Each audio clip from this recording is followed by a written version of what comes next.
নমস্কাৰ।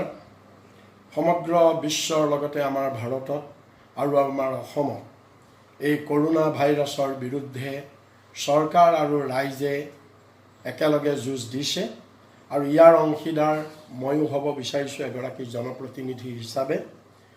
মই আজি আমাৰ অসমৰ মুখ্যমন্ত্ৰী ডাঙৰীয়াৰ যি সাহায্য পুঁজি, এই সাহায্য পুঁজিলৈ মোৰ 1 মাহৰ দৰমহা 1 লাখ টকা আৰু মোৰ পত্নী শ্ৰীমতী মণিকা বৰাৰ 1 মাহৰ পেঞ্চন 40,000 টকা, মুঠ 2খন চেক 1,40,000 টকাৰ মই আজি অসম ভৱনত গৈ ৰেচিডেণ্ট কমিশ্যনাৰ যোগেদি মাননীয় মুখ্যমন্ত্ৰী মহোদয়ৰ সাহায্য পুঁজিলৈ আগবঢ়াইছোঁ।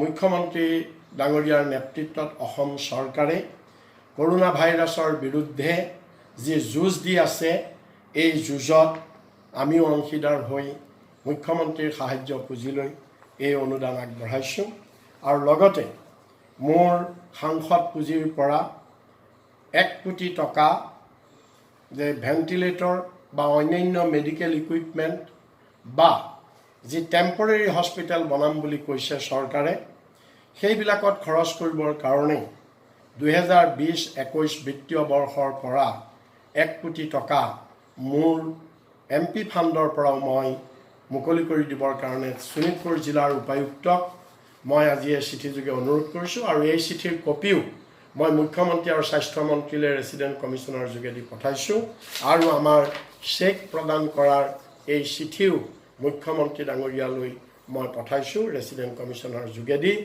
আশা ৰাখিছোঁ আমি সকলোৱে কৰোনা ভাইৰাছৰ বিৰুদ্ধে যুঁজত আমি সফল হ'ম। ভাৰতৰ ৰাইজ জিকিব, কৰোনা ভাইৰাছ হাৰিব। আমি সকলোৱে একত্ৰিত হ'লে নিশ্চয় কৰোনা ভাইৰাছক আমি প্ৰতিহত কৰিব পাৰিম। ধন্যবাদ।